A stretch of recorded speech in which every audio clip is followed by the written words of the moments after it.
जब हम daemon slayer का नाम सुनते हैं तो दिमाग में क्या आता है? जबरदस्त एक्शन, तलवारबाजी, है ना?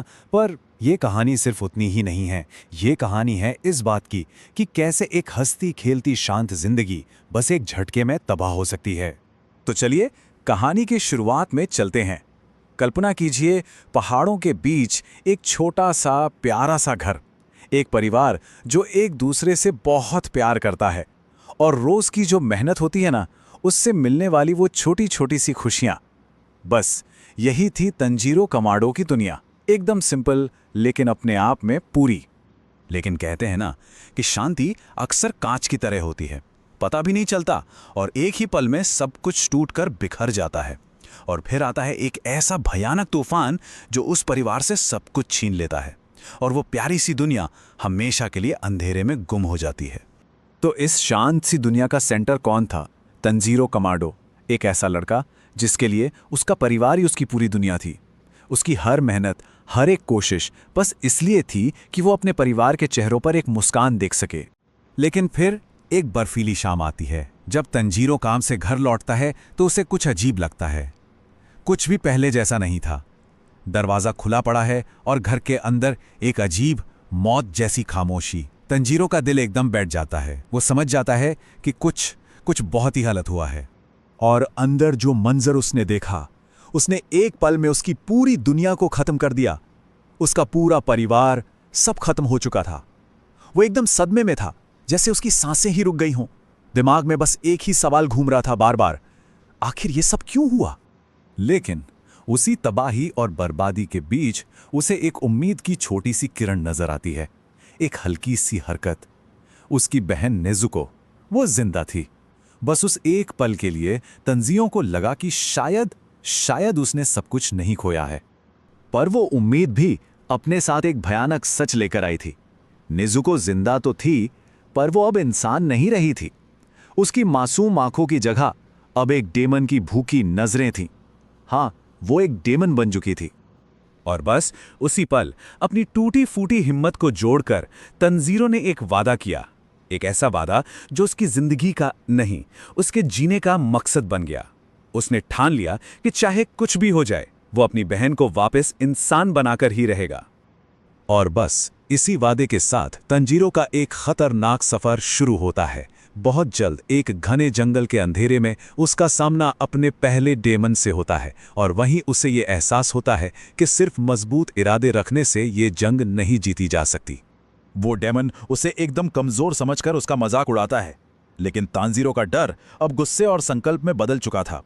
वो अपनी पूरी ताकत से उस पर चिल्लाता है, अबे डेमन, तेरी इतनी औकात नहीं कि तू मुझे हरा सके। और पता है, यही इस कहानी की सबसे मजेदार बात है। इतने सीरियस एक्शन के बीच में भी ह्यूमर।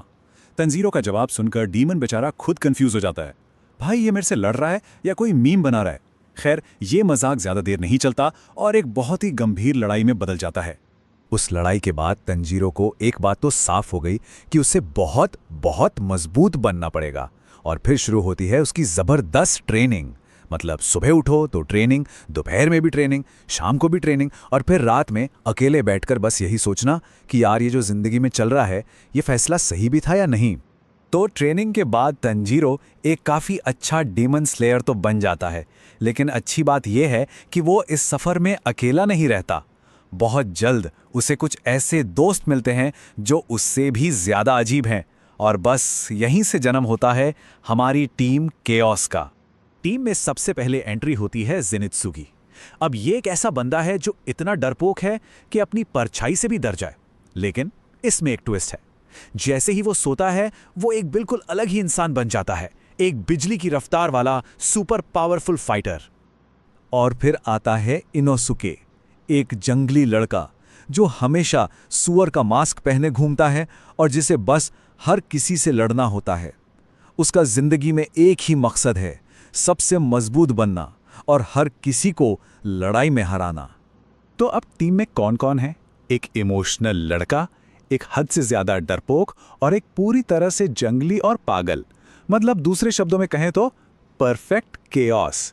इनका एक साथ मिलकर काम करना नामुमकिन सा लगता है ना, पर कमाल की बात यह है कि किसी न किसी तरह ये लोग कर ही लेते हैं। लेकिन सुनिए, ये जबरदस्त एक्शन और शानदार लड़ाइयों के पीछे इस कहानी का असली दिल छिपा है, और वो दिल है इमोशंस का, परिवार का, और सबसे बढ़कर हमदर्दी का। पता है तंजीरो की सबसे बड़ी ताकत क्या है? उसकी तलवार नहीं, बल्कि उसकी हमदर्दी। वो अपने दुश्मनों में, मतलब डीमंस में भी इंसानियत ढूंढने की कोशिश करता है। हालत तो ये है कि वो उन्हें मारने से पहले ऐसी इमोशनल स्पीच दे देता है कि डेमन भी बेचारा सोच में पड़ जाता है, भाई तू मुझे मारेगा या मेरी थेरेपी करेगा। और फिर बात करते हैं नेजुको की, जो एक डेमन होने के बाद भी हर मुश्किल में, हर लड़ाई में अपने भाई को बचाने के लिए सामने आ जाती है। वो बार बार ये साबित करती है कि उसके अंदर की इंसानियत अभी भी जिंदा है, वो सिर्फ एक मॉन्स्टर नहीं है। तो आप समझ रहे हैं, आखिर में ये कहानी सिर्फ डेमन्स को मारने के बारे में नहीं रह जाती।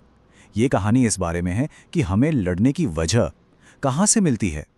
आखिर वो क्या चीज़ है जो हमें गिरने के बाद भी कभी हार ना मानने की हिम्मत देती है। तो फिर असली सवाल ये उठता है कि ये कहानी असल में है किस बारे में? क्या ये सिर्फ एक्शन और फैंटेसी है, या उससे कहीं ज़्यादा कुछ और है? देखिए, ये कहानी है उम्मीद की, ये कहानी है परिवार की, ये कहानी है उस वादे की जो एक भाई ने अपनी बहन से किया था। तंजीरो हर बार गिरता है, जख्मी होता है, लेकिन वो हर बार उठता है। क्यों? क्योंकि उसके पास लड़ने की एक वजह है, और वो वजह है नेजुको। और शायद यही इस कहानी का सबसे बड़ा, सबसे ज़रूरी सबक है कि किसी की असली ताकत तब दिखाई देती है जब वो अपना सब कुछ खोने के बाद भी अपने लिए नहीं, बल्कि दूसरों के लिए लड़ता है। और यही एक चीज़ है जो किसी को भी हीरो बनाती है।